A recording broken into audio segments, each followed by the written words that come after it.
जय श्री कृष्णा। स्वागत है आपका भास्कर एस्ट्रो यूट्यूब चैनल में। मैं हूं सर्वेश कुमरावत, ज्योतिषी और टैरो कार्ड रीडर, और एक बार फिर से हाजिर हूं एक नए वीडियो के साथ में। इस वीडियो में हम बात करेंगे गणेश जी के चौथे अवतार यानी कि गजानन अवतार के बारे में। गजानन अवतार के बारे में आप सभी को जैसे पता है, अगर आप पहले से जुड़े हैं, ये वीडियो देख रहे हैं श्री गणेश सीरीज के, आपने थंबनेल में भी देखा होगा श्री गणेश सीरीज भाग 5, इस तरह का आपने देखा होगा। तो मैं आपको बता दूं कि श्री गणेश सीरीज हमने शुरू की है।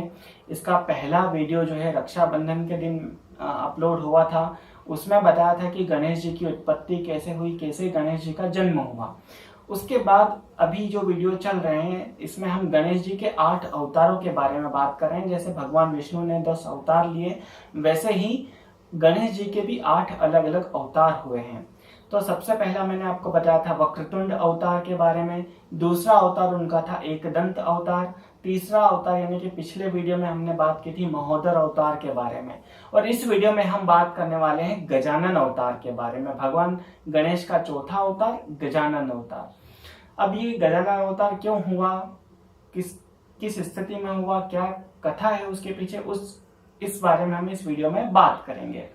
आगे बढ़ने से पहले मैं आप सभी से रिक्वेस्ट करना चाहता हूं कि आप सबसे पहले चैनल को सब्सक्राइब कर लीजिए। चैनल को सब्सक्राइब करने के साथ ही आपको बेल आइकॉन वहां पर दिखेगा, उसको आप प्रेस कर दीजिए। प्रेस करेंगे तो आपको कुछ ऑप्शन नीचे नजर आएंगे, ऑल को आपको सिलेक्ट करना है।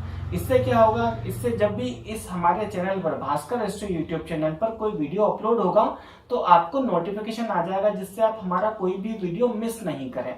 और एक और बात मैं आपको बताना चाहता हूँ कि जो हमारी जो श्री गणेश सीरीज चल रही है, इसके बारे में काफी जो दर्शक हैं उनका फीडबैक आया था व्हाट्सएप के मैसेज के रूप में। और मैं आपसे चाहता हूं कि आप फीडबैक कमेंट करके जरूर दीजिए, ताकि वो सभी लोग उसे पढ़ सकें। अगर आप व्हाट्सएप पे देंगे अच्छी बात है, आप व्हाट्सएप पे भी मुझे भेज रहे हैं मैसेजेस, तो मैं तो देख पा रहा हूँ, लेकिन बाकी दर्शक भी, उनको भी पता चले, वो भी पढ़ सके आपके फीडबैक। तो आप कमेंट करके जरूर बताइएगा कि आपको ये सीरीज कैसी लगी, आपको ये वीडियो कैसा लगा। क्या आपको पता था कि गजानन अवतार भी गणेश जी का एक अवतार है और गणेश जी के 8 अवतार है? कमेंट करके हमें जरूर बताइएगा आप कि आपको पता है क्या। और इसके अलावा गणेश जी के 32 रूप भी है, 32 स्वरूप भी हुए हैं, उसके बारे में भी हम आने वाले वीडियो में बात करेंगे। और वीडियो को आप जितना ज्यादा हो सके, खास करके इन वीडियो को आप गणेश जी के जो भी वीडियो हैं आप जरूर से जरूर शेयर कीजिएगा। आप इस वीडियो की लिंक को आपके व्हाट्सएप ग्रुप में जरूर शेयर कीजिए। इस वीडियो की लिंक को आप अपने सोशल मीडिया प्लेटफॉर्म पर जरूर शेयर कीजिए। वीडियो को लाइक तो जरूर कीजिएगा, और अपने घर में आप जो बच्चे हैं अगर आपके घर में, उनको ये वीडियो जरूर बताइएगा, जिसे उन्हें भी गणेश जी के बारे में ये सब जानकारियां मिल सके। और ये मैं कोई मन से या कहीं सुनी सुनाई बातों को कहकर ये नहीं बता रहा हूँ, ये गणेश पुराण में वर्णित है सारे, और गणेश पुराण से ही मैं ये बातें आपको बता रहा हूँ। तो बच्चों को जरूर बताइएगा ये वीडियो, कमेंट करके हमें जरूर आपकी जो प्रतिक्रियाएं हैं, आपका फीडबैक है, कमेंट है, जरूर बताइए। और वीडियो को लाइक किए बिना मत जाएगा, शेयर तो जरूर कीजिएगा। तो गणेश सीरीज का ये अगला वीडियो, और इसमें हम बात करेंगे गजानन अवतार के बारे में। गणेश जी का चौथा अवतार गजानन अवतार। गजानन अवतार के बारे में श्री गणेश पुराण में लिखा हुआ है, गजाननः स विज्ञेयः सांख्येभ्य सिद्धिदायकः लोभासुर प्रहर्ता वे आखुगश प्रकीर्तितः। अर्थात गणेश जी का जो अवतार गजानन नाम से जाना जाता है, वह सांख्य योगियों के लिए सिद्धि का देने वाला है, सिद्धि देने वाला है, क्योंकि वह सांख्य ब्रह्मा का ध्यारक है।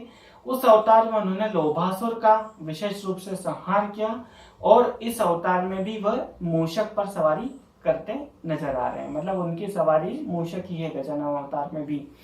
गजानन अवतार के बारे में श्री गणेश पुराण में के 8वें खंड में 4th अध्याय में ये कथा वर्णित है। क्या कथा है? एक बार कुबेर देवता यानी कि धन के देवता जो हैं कुबेर देवता, वो शिव जी के दर्शन की इच्छा से, शिव जी के दर्शन की कामना से वे कैलाश पर्वत की यात्रा पर निकलते हैं। कैलाश पर्वत जब वे पहुंचते हैं तो उस समय वे क्या देखते हैं कि भगवान शिव के साथ में शिवा यानी कि माँ पार्वती भी विराजित है, दोनों साथ में विराजित हैं कैलाश पर्वत पर। अब इस रूप में कुबेर देवता जो है वो जब देखते हैं तो वो लुब्ध दृष्टि से भगवान वो माता पार्वती को देखते हैं। जब माता पार्वती भी ये समझ जाती है और माता पार्वती भी उन्हें थोड़ी क्रोधित दृष्टि से देखती हैं। उन्हें भय उत्पन्न हो जाता है कि अब तो मुझे कुछ न कुछ गलत होने वाला है, कहीं भगवान शंकर ना क्रोधित हो जाए। उनके इस भय के कारण एक असुर की उत्पत्ति होती है, लोभ के कारण उस असुर की उत्पत्ति होती है। इस कारण से उसका नाम लोभासुर हो जाता है। अब लोभासुर प्रकट होता है और कुबेर देवता से वो अपने प्रकट होने का कारण पूछता है। तो कुबेर देवता उसे दैत्यों के गुरु शुक्राचार्य के पास भेज देते हैं कि शुक्राचार्य जी के पास जाइए और वहां वो आपको बताएंगे क्या करना है। जब शुक्राचार्य के पास लोभासुर जाता है तो शुक्राचार्य उसे भगवान शंकर की तपस्या करने का सुझाव देते हैं कि भगवान शंकर की तपस्या करो, उन्हें प्रसन्न करो और उनसे वर मांगो। लोभासुर उनके कहे अनुसार एक घने वन में चला जाता है। हजारों वर्षों तक भगवान शंकर की तपस्या वहां पर कठोर तपस्या करता है और भगवान शंकर को प्रसन्न कर लेता है। जब भगवान शंकर लोभासुर के सामने प्रकट होते हैं तो लोभासुर उनसे त्रैलोक विजयी और निर्भय होने का वरदान मांगता है और भगवान शंकर उसे वो वरदान दे देते हैं।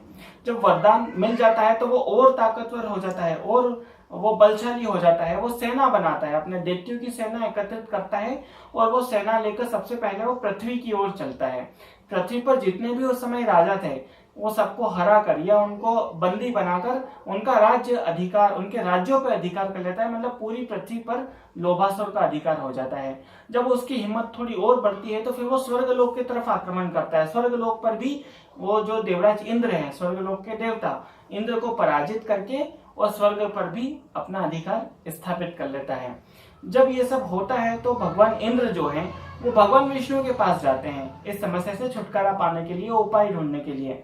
अब भगवान विष्णु जो हैं वो जब ये सुनते हैं देवराज इंद्र की साथ जो हुआ है घटना, तो वो थोड़ा क्रोधित हो जाते हैं और लोभासुर से युद्ध करने के लिए वे जाते हैं। भगवान विष्णु और लोभासुर का बहुत भयंकर युद्ध होता है, लेकिन भगवान शंकर के वरदान के कारण लोभासुर ज्यादा बलशाली हो गया था।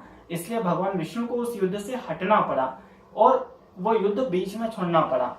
इस कारण से लोभासुर को और घमंड हो गया और गर्व हो गया। अब गर्व हो गया तो उसने सोचा कि मैं तो कैलाश पर भी अपना अधिकार स्थापित करना चाहता हूँ। वैकुंठ पर हो गया है, स्वर्गलोक पर तो हो ही गया है। तो इसके बाद वो कैलाश पर्वत पर जाता है। भगवान शंकर का जो कैलाश लोक है वहां पर अधिकार करने के लिए जाता है।